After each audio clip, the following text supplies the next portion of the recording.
All right, so we have this little assembly of two little balls there, and the two little balls are connected by a massless rod. Looks like I lost one of my letters there, so let me put it back on here. That's ball B, right over there. All right, balls A and B are not massless. They have masses to them.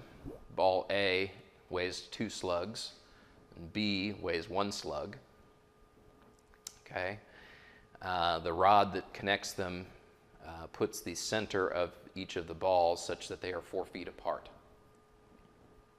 Okay, and we're going to say that the size of the balls is negligible, but we'll also kind of say that that pulley that's pulling on ball A, you know, the pulley that manages the rope that pulls on ball A, let's say that it sets it up so that the height of that pulley relative to ball A, once ball A hits the more slopey surface up there, let's say they're about the same height. All of that stuff is basically a bunch of language that says, let's pretend like we have these very well-defined points, and we're kind of not deal with things like the rope wrapping different lengths around the pulley. There is a slight effect that might have happened there, but we're going to ignore that effect, at least for now. All right, we do have a coefficient of friction that happens between the surfaces that are sliding. So between A and the surface it slides on and B and the surface it slides on, the kinetic coefficient of friction for those surfaces is 0.3. All right, we know the angle of incline of those two surfaces, where A slides and where B slides. We also know that it's 6 feet from where the rope pulls down to where the little jog happens between the two surfaces. And then from that point, it again goes down at an angle of 10 degrees. The 4 feet is measured straight along the direction of the massless rod. Okay, so the question here is, when dimension S sub B is 2 feet, we need to find the acceleration of each of the balls and the contact forces between each ball and the wall that each one contacts, and the force that we have in the rod, you know, right there at that instant in time. Okay, right when S sub B is equal to 2 feet, and we're pulling with a force of 50 pounds on the rope. Yeah. Okay, so he made an observation, said there's no static coefficient of friction.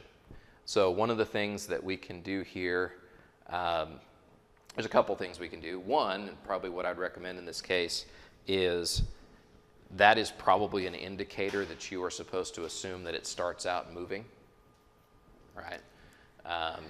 You know, that it's not static. The thing is we could actually, once we do this problem, we'll have some level of an idea of whether or not that force would have been enough to break it loose from static friction anyway. So let's just say that we've, you know, whatever else has happened before, it is left now at a position of 2 feet, and it is not static, it is actually moving. So that means we've, you know, once it begins moving, the static coefficient of friction is gone, right? We're not dealing with that anymore, and we're only looking at the kinetic coefficient of friction. But it's a good observation. If I was doing a problem that basically first asked, is 50 pounds enough to get it moving if it starts at rest at the position shown, then I would need that parameter, right? And that would be another interesting question. Maybe we'll do that one also at some point. Probably not today. All right, so where would you like to start?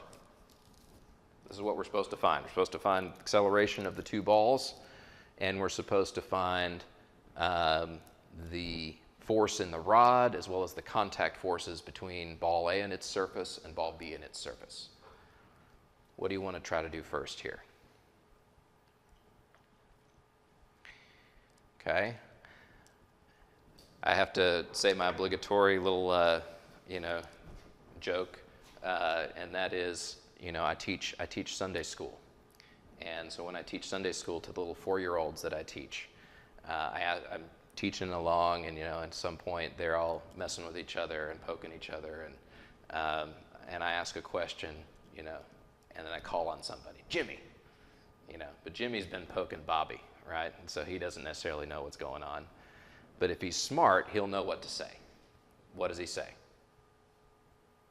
We're in Sunday school, right? He says Jesus, right? And 99% of the time, he'll be right? So he is a smart guy. Well, we actually have that same thing that happens in statics classes, or really in any mechanics classes, at least very frequently. You don't necessarily have to know what's going on. When I say, what do you want to do next? You can say, draw a Freebody diagram, and you are probably going to be right, okay? So I think that's a great place to start this problem, is by drawing some Freebody diagrams. Yes, they are your savior. So we are going to start with ball A. Okay, so we'll start up here. We'll call this ball A. Okay, so what do we need to do for ball A? What kinds of forces act on ball A? Okay, we do have a tension in the rope. All right, that tension in the rope sort of pulls up like this. And we know the value of that, right? We know the value of that is 50 pounds. Okay? What else?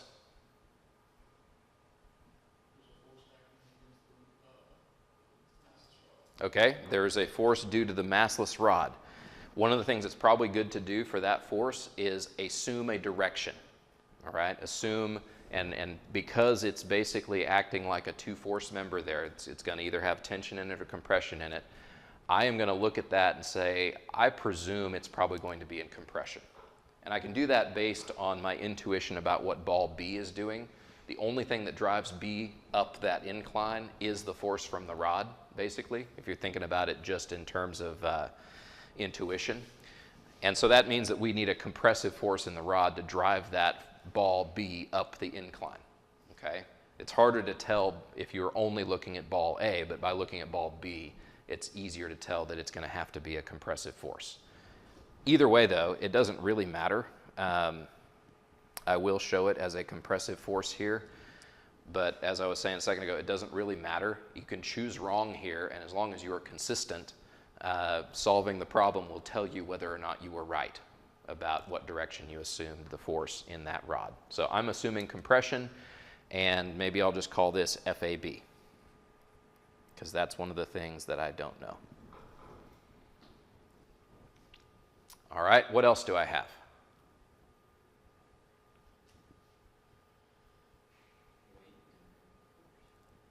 Okay, I do have weight, so I'll draw that on here like this.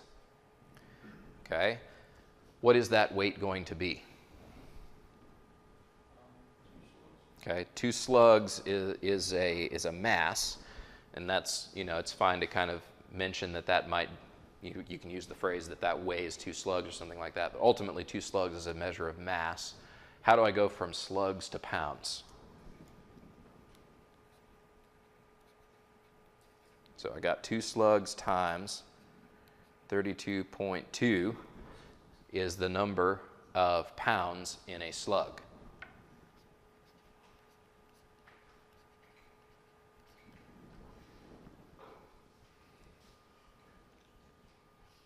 Okay, so there's that. What else do I have?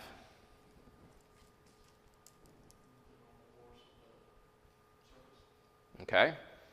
Normal force against the surface. Okay, so why don't I kind of sketch the direction of the surface here real quick. So that's the surface, and you're saying there's a normal force against that surface. Okay. What do you want to name that? How about F sub A?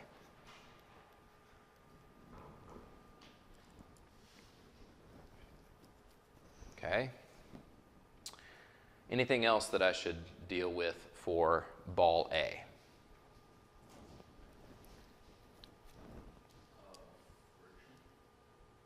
Okay. friction. And because we are assuming that it's moving and that we're in this state where we've got our kinetic coefficient of friction going on, it makes it very easy. It's not a threshold, it is actually a value that I can put on here. And it's going to act what direction you think? Okay, I started drawing it this way. I started drawing it this way because I'm assuming that this whole thing will start moving up the incline. All right? And so let me go ahead and show it as it's basically operating against that direction. And what should I put for the value of this? FA times what? Mu sub k, which is just 0.3. So maybe I'll just put it as 0.3 times F sub A.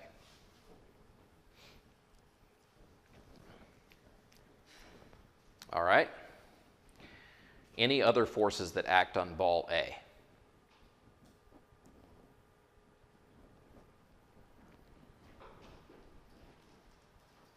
All right. Let me put some axes up here as well. I'm going to call that my x direction. I'm going to call the direction of gravity my y direction.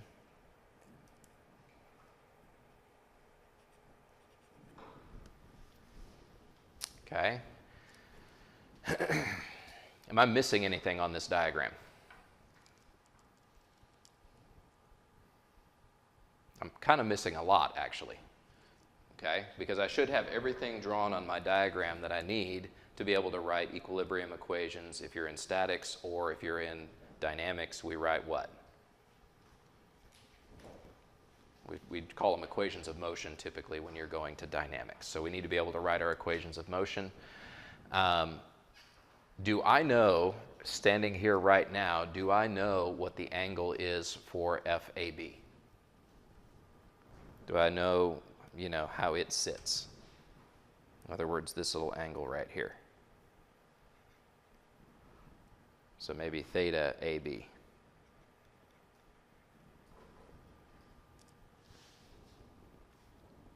No, I don't. So I'm going to go ahead and put it in there as a variable.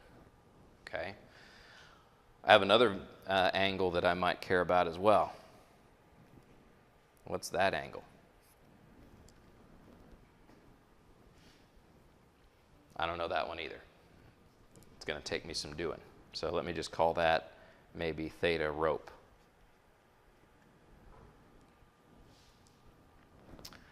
All right, what else?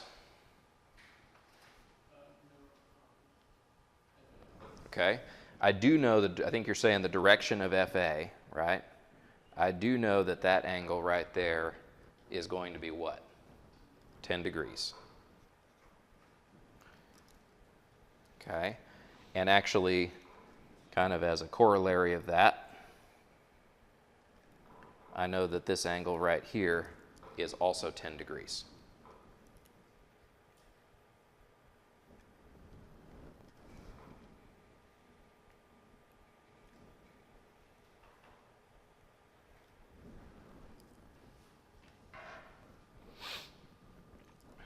All right, this is my free body diagram for ball A.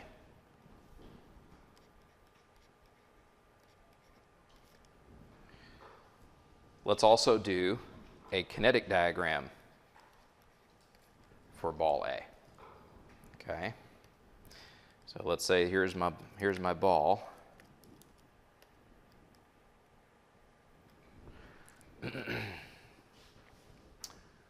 How should I draw my kinetic diagram?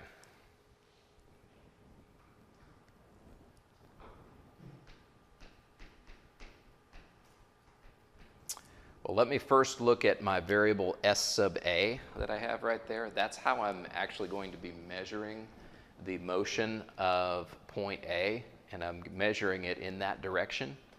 And so I'm actually going to put down here that that's also the direction I'm going to count as a positive acceleration.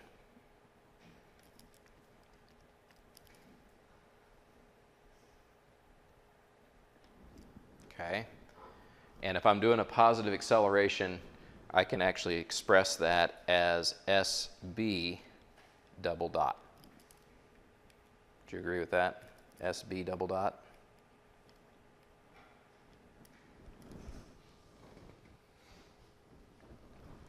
And that is in a very similar coordinate system.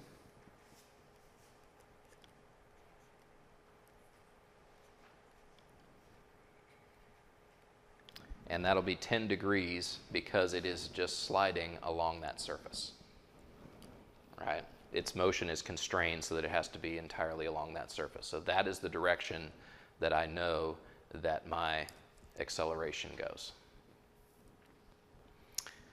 All right, that's ball A. What about ball B?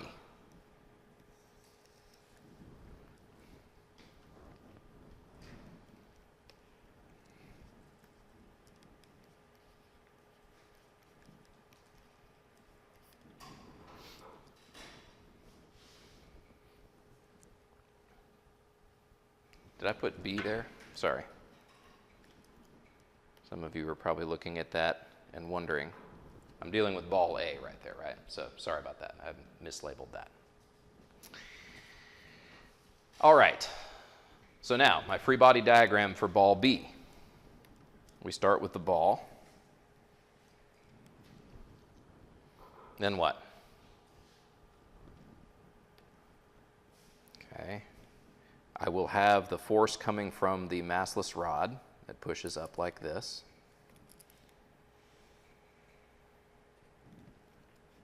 And I called that FAB a second ago. All right, what else?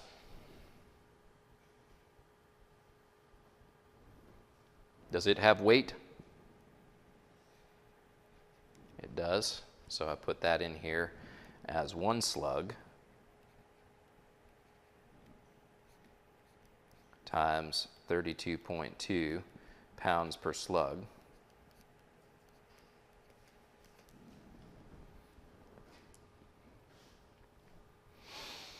All right, what else?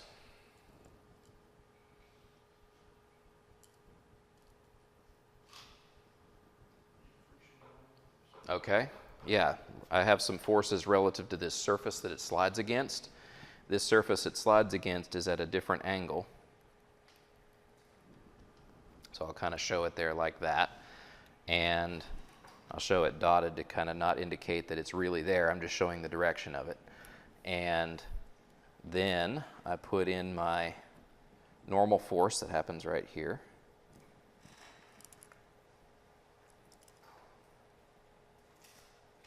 And I'll call that FB. Okay. And here's my force that I have resisting.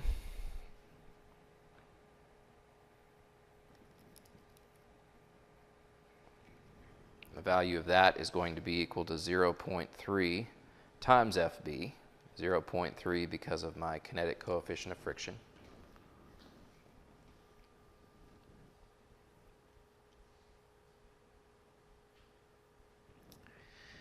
All right.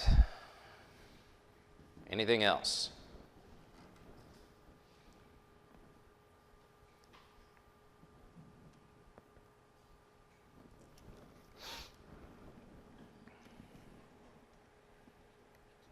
Okay, let me put in some axes. And relative to those axes, do I know any of these angles? F sub B, this is going to be 75 degrees right here. Right?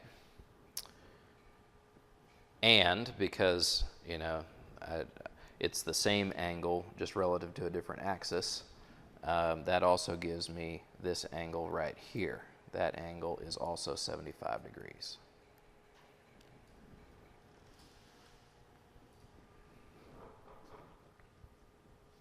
All right. What about FAB? Okay, I can just find the angle there with the same thing that I had on my other diagram. And I think that just about covers all of my forces other than weight. Weight just goes entirely in the Y.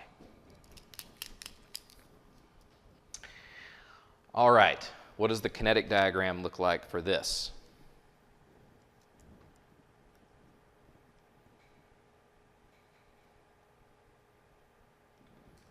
Okay, this is the Freebody diagram. The kinetic diagram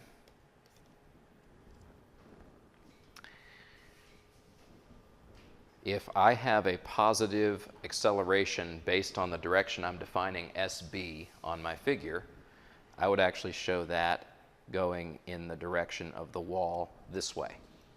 So this is my second derivative of that position SA relative to time.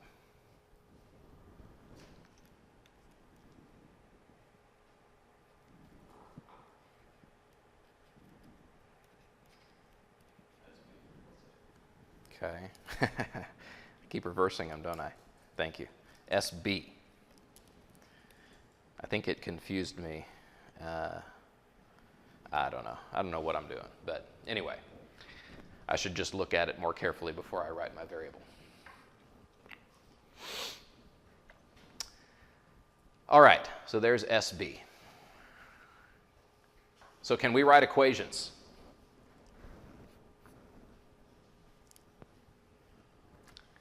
Here's the thing. How many things on here don't we know? Like, how many unknowns do I wind up with on this equation? Or on these diagrams? How many unknowns total do I have?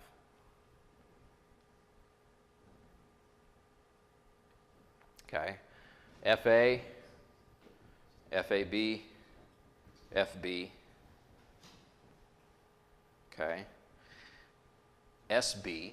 SB double dot, right? That acceleration for ball B. SA double dot is acceleration of ball A. What else? Okay. I also have theta rope and theta AB. So I have 7 unknowns. Okay. How many equations can I write just based on equations of motion for these two diagrams? These are how many dimensional systems? 2-dimensional systems. That means I can write 2 equations for each of them. Okay, that gives me 4 equations. So right now, my status is that I have 4 equations for 7 unknowns. That means I need to establish more relationships if I want this to work. Okay, so let's do that. We actually can establish several other relationships here. I'm going to slide this down because now what this does is it gives us a guide for what we want to look for, right? I need to come up with something that gives me theta rope and theta AB, for instance. Okay? How should I go about getting those, you think? Let's start with theta rope. Okay, let me draw a little diagram to help me get theta rope. Here is where ball A is. Here's where the little jog in the 2 surfaces is, and then it goes up from there to another location. Okay, and what I'm trying to find here is relative to a line down here, I want to know what is that angle. Do you agree with that? So here's what I would say is that I've got right here 6 feet of length. And for that 6 feet of length, I have an incline of 75 degrees. If I treat that as a vector, then I can think of it as having x and y components, right? I can also do that over here for this little piece. This is SA, right? That's how long this piece is. All right? And its incline is 10 degrees. And so I can think of that kind of as a vector as well. And what is my total height if I think of the outer item here as a triangle? Let's say I've got a big triangle out here. What's the height of that triangle? Well, it's going to be SA times the sine of 10 degrees, right? 10 degrees because that's what this angle is right here, plus what?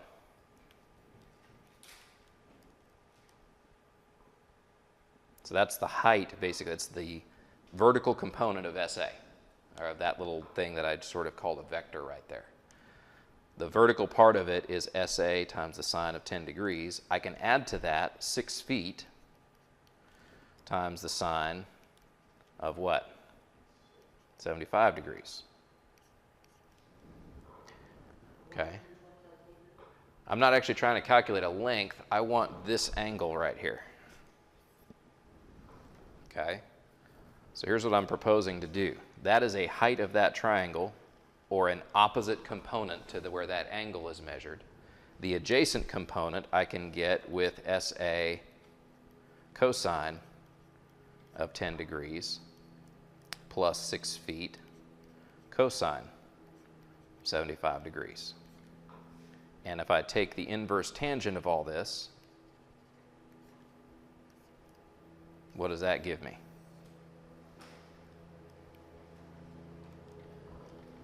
I called it a minute ago theta rope.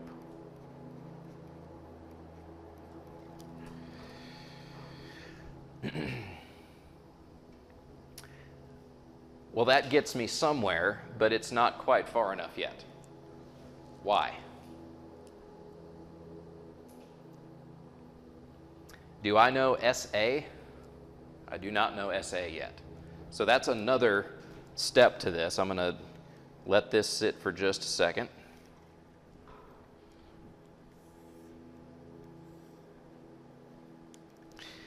And I'm going to draw another figure so that I can find SA. All right, let me actually draw that little triangle right there. I'm going to basically draw the triangle where I have A, B, something like this, where there's another length right here. This length is 4 feet.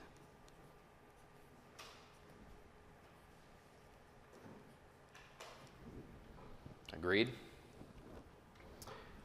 This little length up here is SB. This little length over here is SA.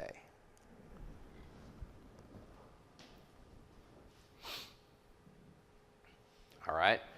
And here's where we really have a nice piece of information that comes in. What is this angle right here?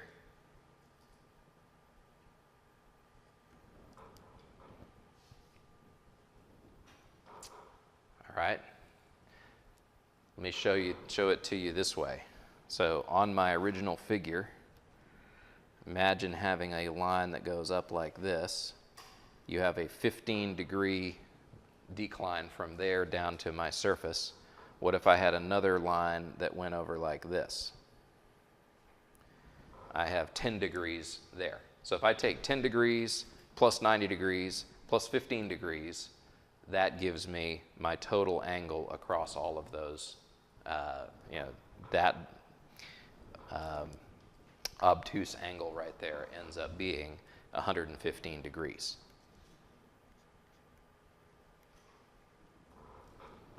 Well, how do you think I propose that I might use that? Don't curse at me, but where I propose to use that is in the law of cosines. All right? And most everyone, whenever I use the ugly phrase law of cosines, everyone usually has a guttural reaction to that. You need to fall in love with the law of cosines because the law of cosines is one of your best friends when it comes to solving geometric problems. And so law of cosines says this. Law of cosines is basically like it's like the Pythagorean theorem, but better. It's 2.0, right? It's Pythagorean theorem 2.0. So we're going to put in that 4 feet is going to be equal to SA squared plus SB squared minus 2SA SB cosine of what? 115 degrees. Okay. What you do for law of cosines is the the side that is opposite of the angle that you know, right? You put that on one side. And actually, I missed one thing here, didn't I? What should I have here? 4 feet should be squared. All right. So that's a nice little relationship. We only have to solve the geometry of this problem at one point, right? What point? So here I'll say when SB is equal to 2 feet,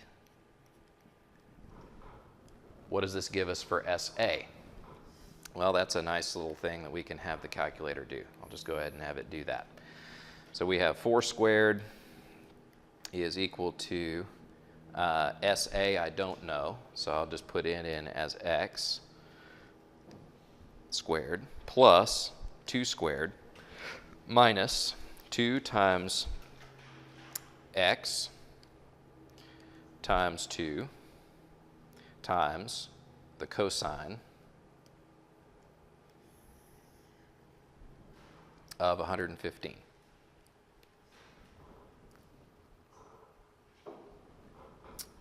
All right, and we'll solve it for x. And it gives me 2.72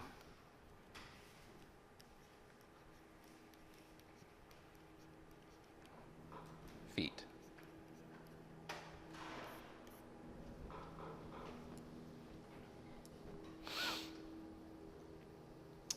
All right, well, if SA is 2.72 feet, then what can I now do to find theta rope? And plug that in. I actually, the way the calculator works, it has that stored in x right now. So there's no problem with me basically going in here and doing an arctangent of a fraction where I have x times the sine of 10 degrees plus 6 times the sine of 75 degrees.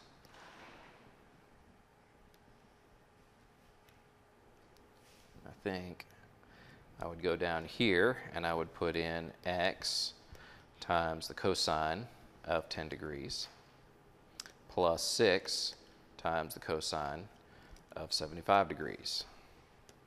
And now I go outside here, close my parenthesis, and have it calculate. It ends up being 55.973 degrees.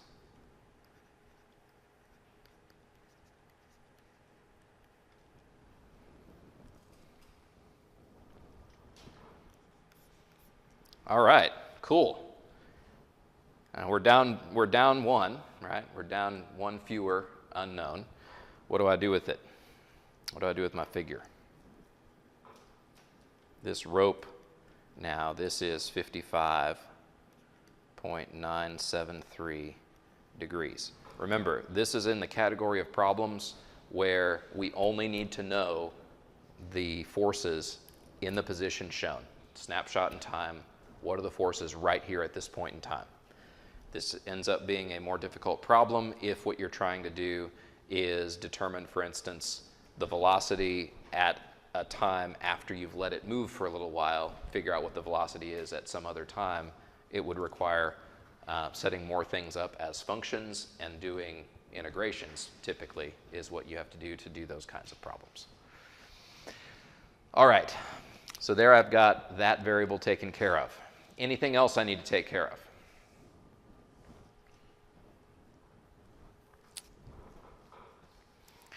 Well, now that we've done the hard part of law of cosines, why don't we do a little bit of law of sines? Okay, because now at this point in time, I know that SA is equal to 2.72 feet and SB is equal to 2 feet.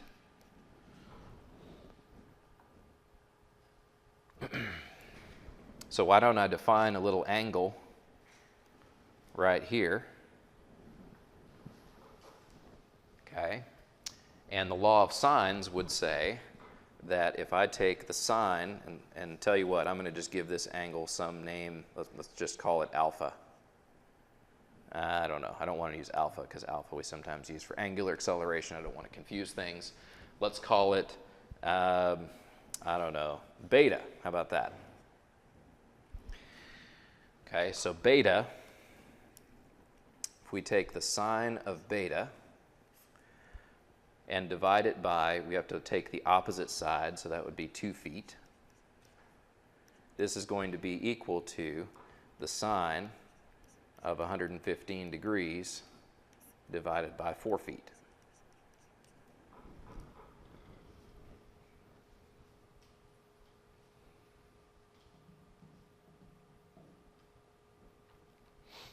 Okay, and because I can solve this, it allows me to find beta. Beta then, I guess, just becomes 2 times, let's see, it'll be the arc sine of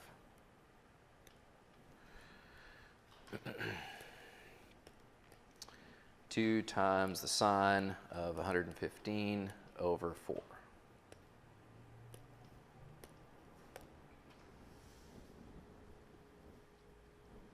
Okay, 26.946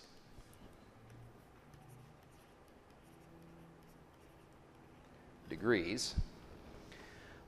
There's a reason I named it beta instead of theta AB, right?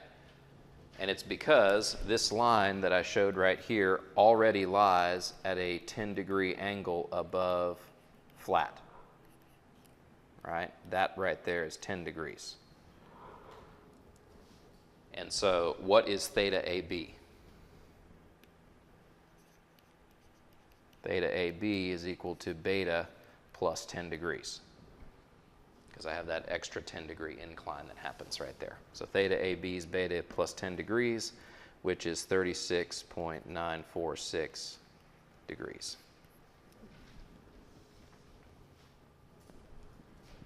And so I'll plug that in down here.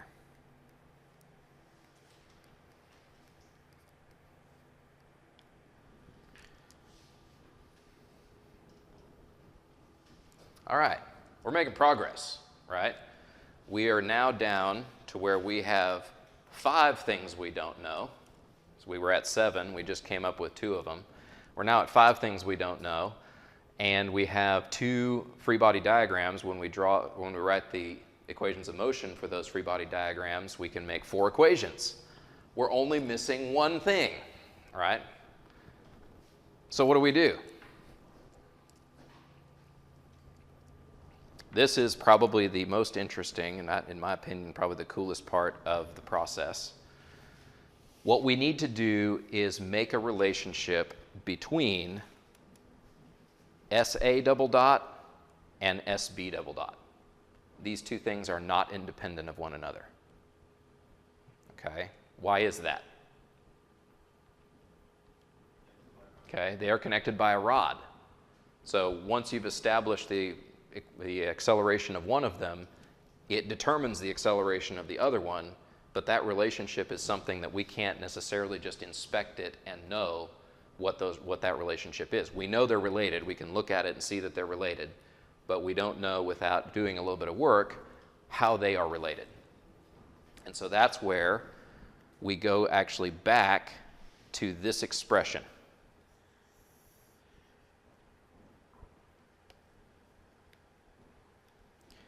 We may not know how S double dot and B, or SA double dot and SB double dot are related yet, but we know how SA is related to SB. Okay? And so we can manipulate this equation right here and get there. Is equal to S sub A squared minus, here I'm going to write this a little bit funny. I'm going to write this as 2 S sub B cosine of 115 degrees all of this times S sub A. Do you agree I can do it that way? And then plus SB squared minus 16 feet squared. All right. Pythagorean, not the Pythagorean theorem, I keep on saying the wrong thing. The quadratic formula, how does it go?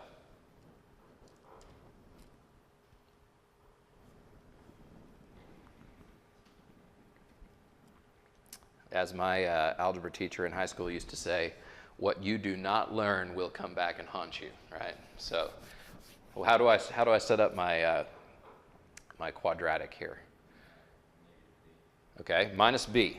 So now I've got this set up in this way, I can say SA is going to be equal to minus b. What is b?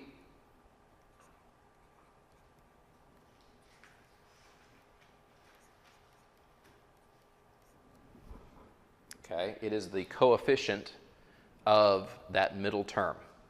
Okay, and it's minus a minus that, right? So it's actually minus a minus all of that. Minus b is the first term, but that is actually a negative value that it has there. Okay, then what? Plus and minus square root of b squared minus 4ac all over 2a. Okay, and down here, 2, what is a? Yeah, a is the coefficient of SA squared, which is just 1. Okay, now b squared is, all right, 4 SB squared cosine squared 115 degrees.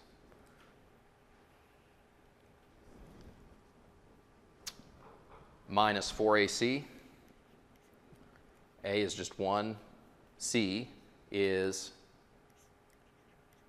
SB squared minus 16 feet squared.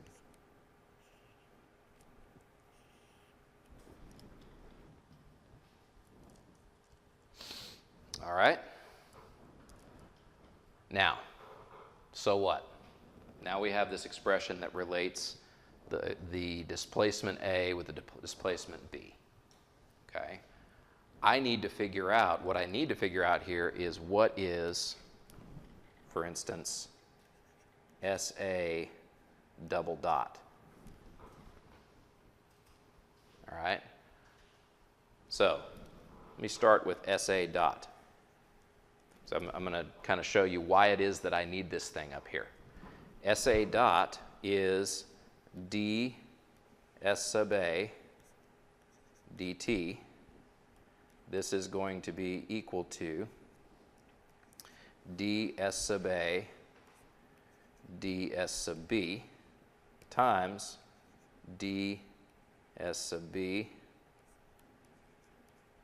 dt. What am I doing there? The first term here is just a derivative of SA with respect to SB. What if I take another derivative? So what if I take another d dt of all of this? Oh, like this. That would be my second derivative, right, of SA. Okay? Well, when I do that, you remember how we did a problem a little while back where we did the product rule? Okay? And I basically said it would be the derivative of the first times the second plus the derivative of the second times the first, right? Well, what is the time derivative of this first term that I have highlighted? 0. So the first one of those terms in the product rule goes away. And so what that allows us to do is say that SA double dot, which is the second derivative of A with respect to with respect to time, is going to be equal to dSA dSB times what do you think?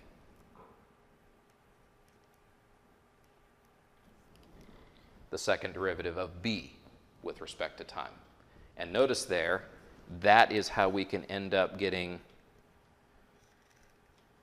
SB double dot related to SA double dot. But what do I need?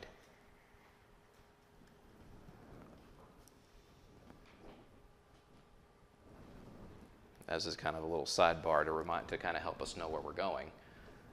I have a function that gives me SA in terms of SB. I need the derivative of that function. Okay? Now, if you look at that function, I can split it up.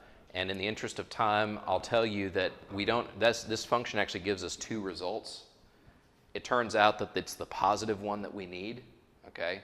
The way that you would have to do that if you didn't know that already is you would have to try them both, and one of them ends up being ridiculous, and the other one ends up giving you a reasonable answer. Okay? In the interest of time, I'll save us on this and tell you that it ends up being the positive one of these that we want to keep. Okay? And so what this ends up giving us, I can simplify this down a bit, SA is going to be equal to SB cosine of 115 degrees plus this square root of 4SB squared cosine squared of 115 degrees minus 4SB squared plus 16 feet squared.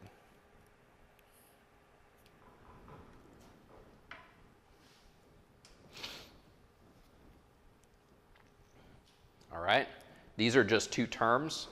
So SA prime, which is just that derivative of SA with respect to SB, is just going to be equal. How do I take the derivative of that very first one?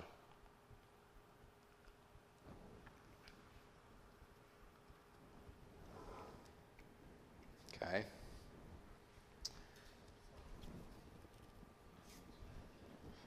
You can use Mathcad. You know, I'll be completely honest with you. I did, when I did it. I wanted to kind of see what it turned out to be. But it's actually not something that you couldn't do. For this very first one, cosine of 115 degrees is just a constant, right? And so when I take the derivative of this with respect to SB, that just remains, right? So cosine of 115 degrees is just a constant that multiplies by SB for that first term. Okay? Now, everything that's under the radical there, that is the same as saying we've got all of that stuff under the radical to the 1/2 power, right? And if it's to the 1/2 power, how do you always take a derivative? You take the exponent, lower it by 1, right? And first you take the exponent, take it out in front, lower it by 1, right? That's the process. So it's no different for a square root. The only thing that's different is that then you have to take the derivative of everything that's inside of it as well and multiply by that. Okay? And so if you do that, and I tell you what, I'll just do it here. What you end up with is this is the lowering by 1 gives you all of this stuff to the negative 1/2, so it basically puts it in the denominator. 4SB squared cosine squared 115 degrees minus 4SB squared plus 16 feet squared. Okay.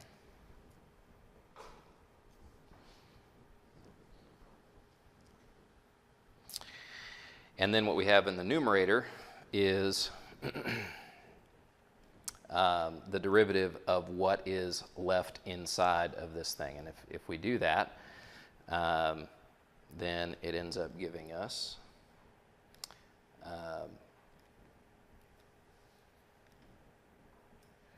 let's see, I've got 2SB minus 2SB cosine of, and that theta AB was, that's not theta AB, that is 115 degrees, squared.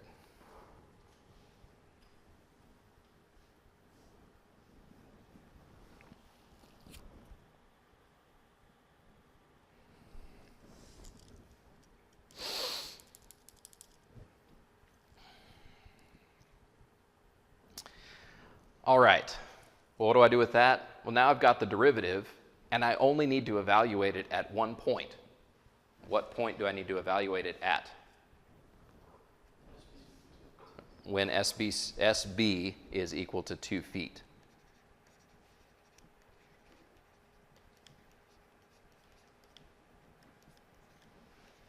SA prime, and I won't punch all that in, I'll just give it to us. SA prime ends up being negative 0.883.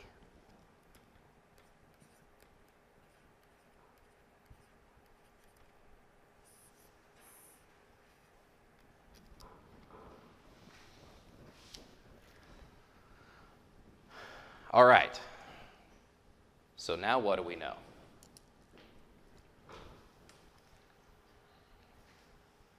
Going back down to our original diagram, what I can do is I can say SA is equal to negative 0.883 S double dot B. How many unknowns do I have now? 4. I've got 4 unknowns. I've got 4 equations available. So now we're in good shape to do our equations of motion. I have a question about the acceleration vectors. Yeah. Why are they going in different directions? All right. The question was, why are my acceleration vectors going in different directions? And the reason that I have them going different directions is so that I can legitimately name them SA double dot or SB double dot, because I defined all of my variables on my original diagram such that the positive direction for SB, I basically, here's another way of saying it. This was my origin in both cases. So my positive direction for SA is downward and to the left. My positive direction for SB is upward and to the right, right? And I'm matching that when I show them on my kinetic diagram, I'm matching that so that I can legitimately call them that with respect to those variables that I have defined. So when S double dot A is negative, does that mean you assume? Okay? So what you'll see there is if S double dot A is negative, that actually implies a vector that would be moving this way. If the value of S double dot A is negative, it would actually mean functionally something that would move opposite, right? Well then, you know, that negative value would get multiplied by a negative value to get S double dot B, and you'd end up with a positive, which is exactly what you'd expect if you have a positive S or a negative S double dot A. Actually means positive, right? Does that make sense? I mean, doing these multiple negations of things very quickly get you confused, but it looks to me, as I look at it here, that that does actually make sense. Okay, so equations of motion. We're going to start, I guess, with ball A. X direction. So for ball A in the X direction, what do I have? Well, I've got, let me start with FA. So let me go with a negative FA. This is from my normal force. I want just the X component, so I'd multiply it by the sine of 10 degrees.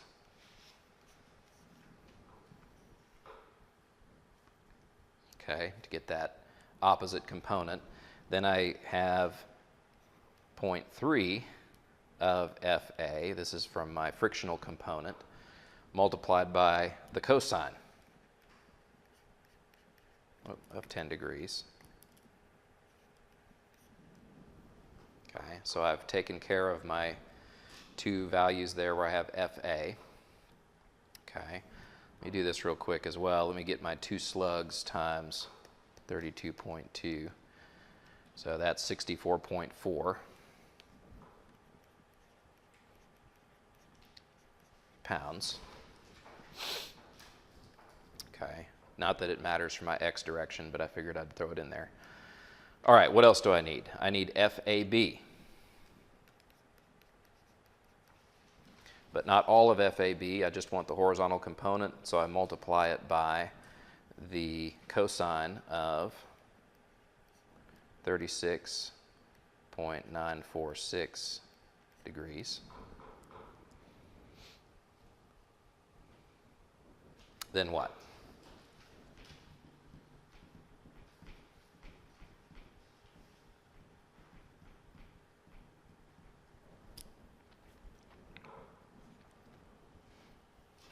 Okay, we've got FAB, then what? 50 pounds? So I have plus 50 pounds, but not all of the 50 pounds. I just want the horizontal component, so I multiply it by the cosine of theta rope. Theta rope is 55.973 degrees. All right, anything else in the x direction for ball A?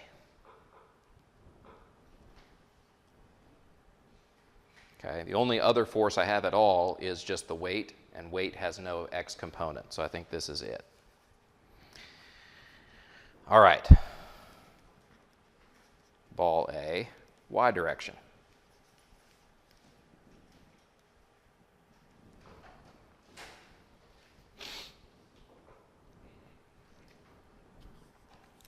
Okay, so for ball A in the y direction, I would have negative,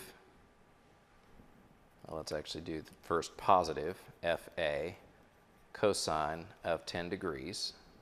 That's from that normal component, minus 0.3 FA sine of 10 degrees.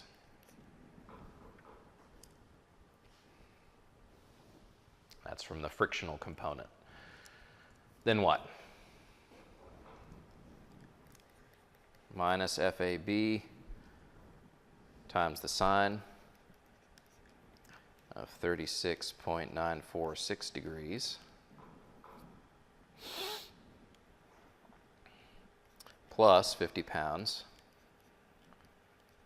times the sine of 55.973 degrees. Is that it?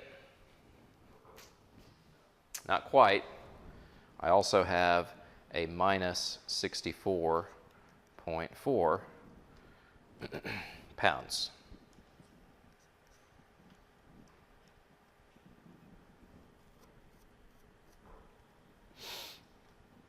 And that's entirely in the y, so I don't need to multiply it by any trig functions. I think that takes care of ball A in the y direction.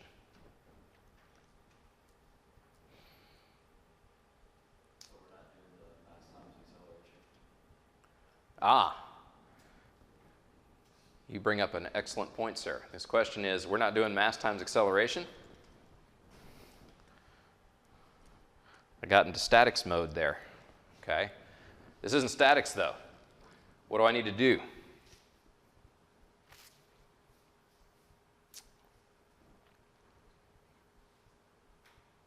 Okay, for my x direction, I need to take the x component of my acceleration that I think I'm going to have, which is just going to be equal to minus SA, which is minus 0.883 SB double dot. Okay. The first minus sign is because the arrow points to the left. The second minus sign is because SA double dot is actually a negative 0.883 times SB double dot. That's not quite enough yet, though. What else do I need to multiply it by? Yep, that ball right there, ball A, it has a mass of 2 slugs.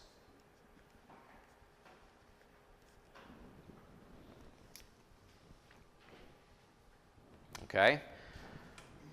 Now what do I do? Oh, that's still not quite it, right? What else do I need on there? I only want the x component of acceleration. So what else do I need to multiply by? Cosine of 10 degrees.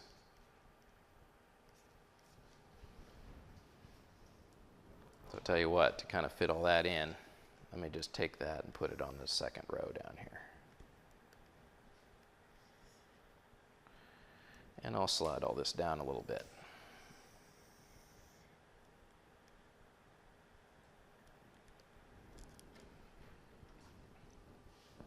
All right. And for this next one, it also has a negative component, right, to get that y component.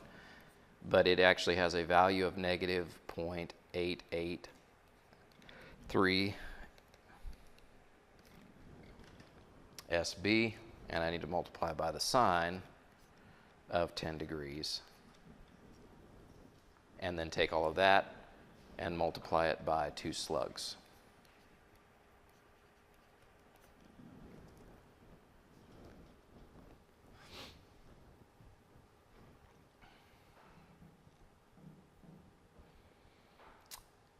All right, so our first 2 equations of motion are taken care of. Tell you what, let me slide them down so that I can clearly see my diagrams for ball B.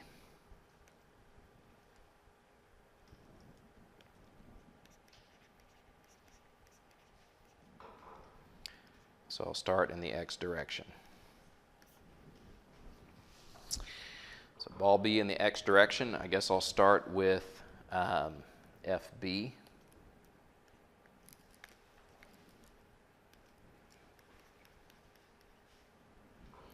I don't want all of FB. I only want FB times the sine of 75 degrees.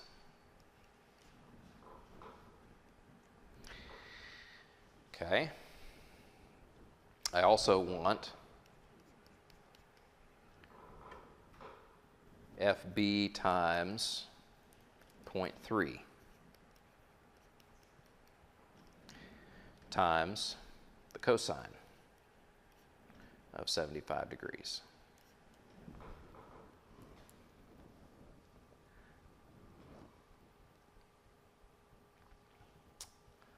All right, so there's 2 terms. What else do I have? Plus FAB times the cosine, 36.946 degrees.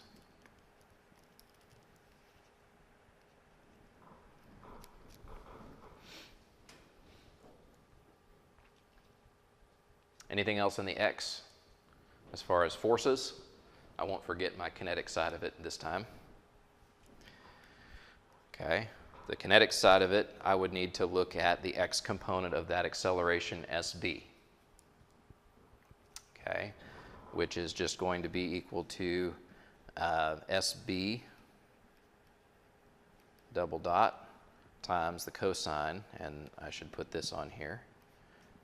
This is 75 degrees.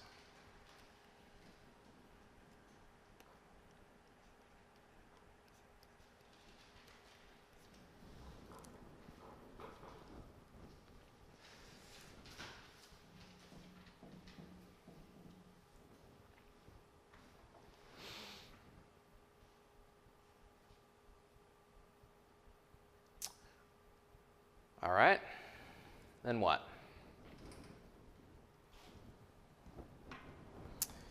Y direction.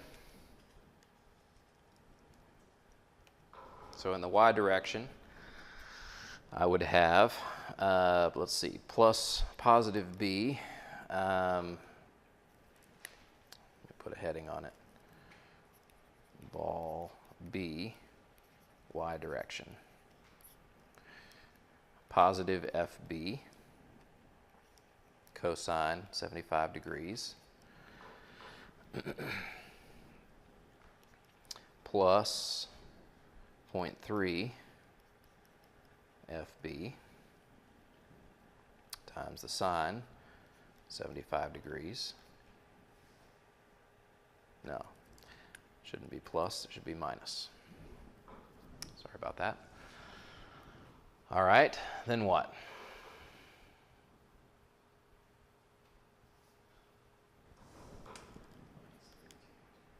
Okay, yeah, or let me do FAB real quick. Sine 36.946 degrees. And then someone mentioned the weight, which would be minus 1 slug times 32.2 pounds per slug. This would be 32.2 pounds.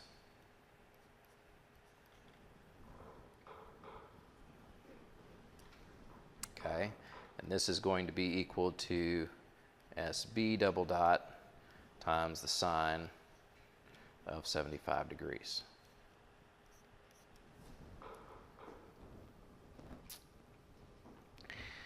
We have 4 equations and 4 unknowns. Now what?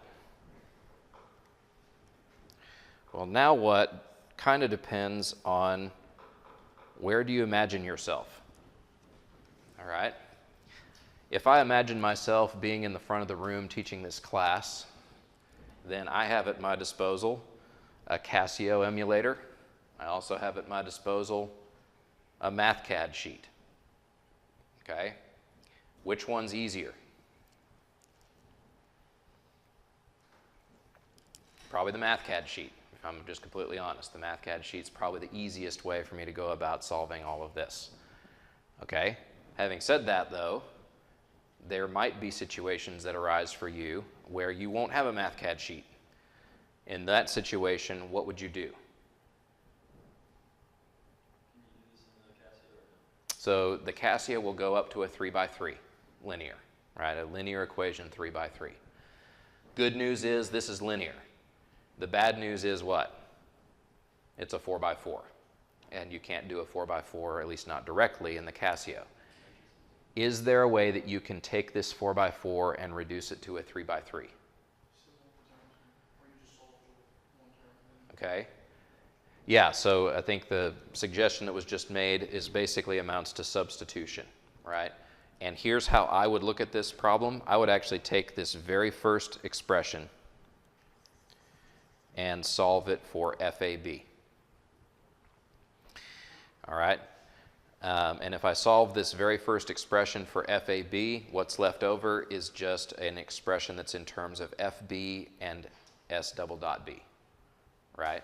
If I solve it for FAB, well then I could actually substitute that into here, here, and there. And now I've eliminated FAB, which remember that's the force in the rod. I've eliminated FAB as one of the variables. It means I have to do more algebraic manipulation and all this to actually get it down to that. But once you get it to that point, now you can use our 3 by 3 solver that's in the Casio. Okay. Now, I might have a bunch of you worried me to even talking about this. This is not something that I generally will do on an exam. Okay. Generally on an exam, I try to limit it to where if you do everything according to what you should, you can end up easily getting it reduced to a 3 by 3 at the most, and then you've got your calculator that makes it fast. All right. This is basically, in terms of my exam writing philosophy, I try not to make exams that take too long, right? Too much time. And having you solve by 4 by 4 doesn't do a whole lot more for me in terms of giving me confidence that you know what you're doing relative to you solving a 3 by 3, right? I don't really care. Once you can solve a 3 by 3, I assume a 4 by 4, 5 by 5 doesn't really matter after that, right? And after that, it's just a matter of, can you spend the time and not make any mistakes to get it all done? That's not really what I primarily want to check you on your exams, right? I want to know whether or not you can do the problem. So I talked about it. Why don't we, instead of doing it in the Casio, this is how you would do it if you had to do it in the Casio. Instead of doing that, let's just go ahead and pop it into a Mathcad sheet real quick and get it done that way. And by the way, if you're planning on doing one in Mathcad, it's a lot cleaner if you just do the whole thing in Mathcad. But you know, sometimes if actually I would say it this way.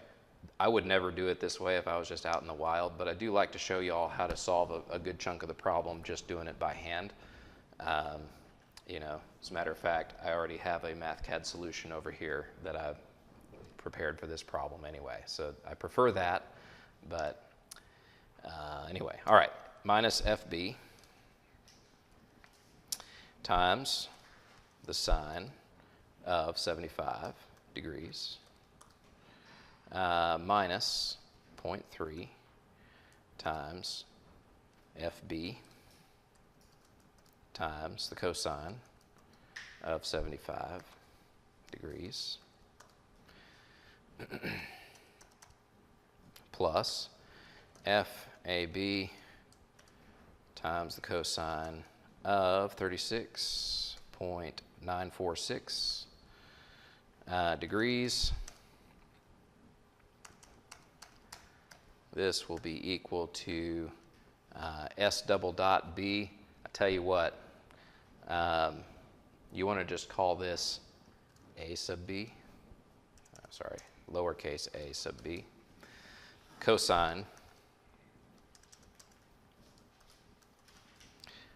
of 75 degrees. Okay. That's one equation. The next equation looks a lot like it. It has a few little quirks, so I have to take that off. Let's see, this needs to be cosine. This needs to be sine.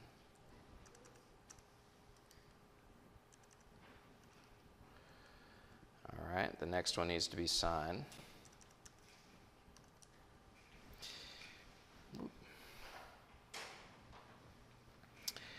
All right, this over here needs to be sine.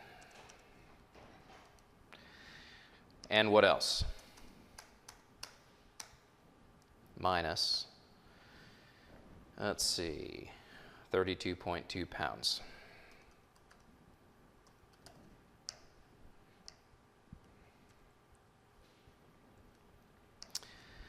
All right, so those are those two equations. The next ones I have are minus FA times the cosine, sine of 10 degrees minus 0.3 times FA times the cosine of 10 degrees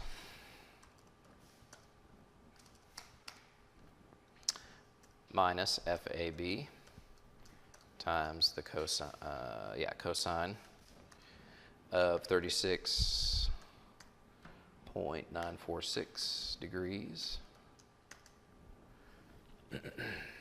plus 50 pounds times the cosine of 55.973 degrees.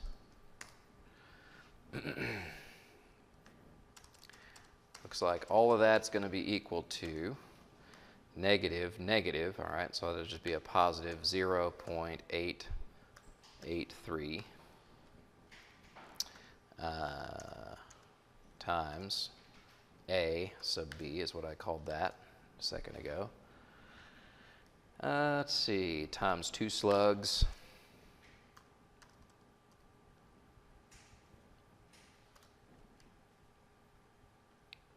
Times the cosine of 10 degrees. And I'm just noticing one of the things that I left off of my equations earlier, right? Yep. Oops. Up here I should have this being 1 slug. And this is also multiplied by 1 slug.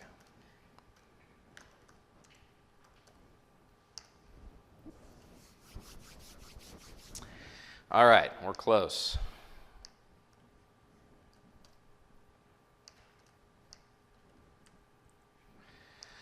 So now we've got, this is going to be positive and cosine. This is still negative. This is negative, but it's sine. And this one should also be swapped. All right, here I've got plus 50 pounds sine. And then I need to put on here the weight term. So minus 64.4 pounds. Are we supposed to have 50 cosine for both of them, or is that one supposed to be the one you just changed to a sine in the last equation? I wrote down cosine for both, I just wasn't sure. So I have it, it should be cosine and sine, right? Because in one case we're taking the x component of the 50-pound force in the rope, and the other one we're taking the y component. So I think I have it right. If I mean, catch me though if I'm wrong, because I do make mistakes, as you have seen. So, all right, what else do I have? All right, this should be sine instead of cosine. And what else? Anything else?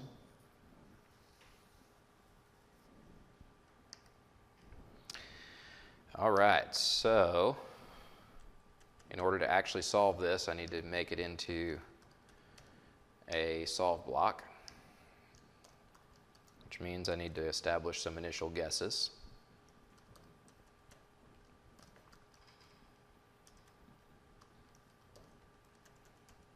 Okay, FA and FB, F sub AB. And then finally, A sub B. We'll put that at 1 foot per second squared. And down here, I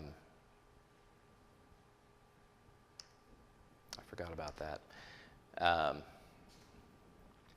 There's some sort of a function that happens when I use Control M, which is how I usually get a matrix on here. I forgot when I'm doing screen capture, it won't do that. So I have to do this manually. All right, 4 and 1. All right, here's my variables I need to solve for. FA, FB, FAB, and A sub B. I need to find FA, FB, FAB, and A sub B.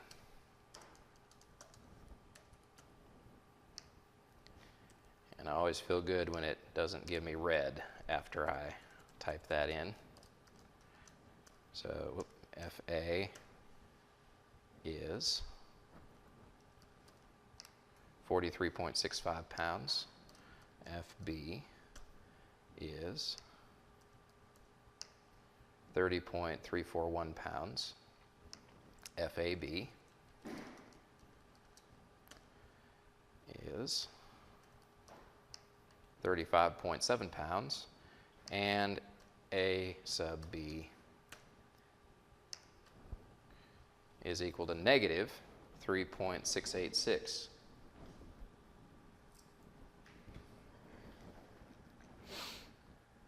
All right, at least if we did all this stuff right. Would you mind going back and just running over really quick how you got the 115-degree obtuse angle? I kind of got lost whenever you... Okay. So, okay, the 115-degree angle is the question. How did I get that? So let me go back and look at that real quick. That was when we were analyzing the geometry up here, way up here. There we go. The picture way up here at the very beginning, let me do it there. So this right here is 90 degrees minus 75 degrees, right? That's 15 degrees. Do you agree with that? This down here, based on alternate interior angles, that's going to have to be 10 degrees.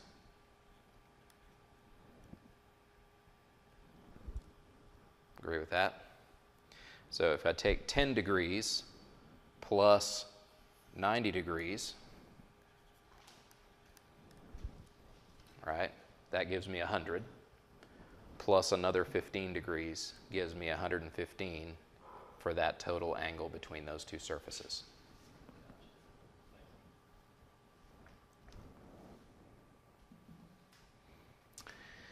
All right. What else can I assist you with? Whenever we were talking about doing solving for, if you were to do that without a calculator, I know you use matrices. Like, how do you do that? The question is, if you had to solve the system of 4x4 using matrices, how would you do that?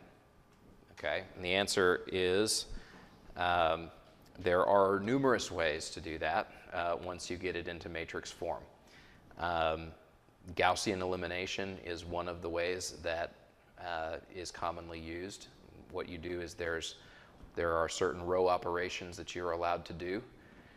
Like you can swap two rows, you can multiply an entire row by a constant, you can subtract one row from another. There's various operations that you can do when you do this system of Gaussian elimination. But I mean, what you're doing is it really is just a more compact notation than what you would do if you were just manipulating all of these by hand to try to get variables eliminated.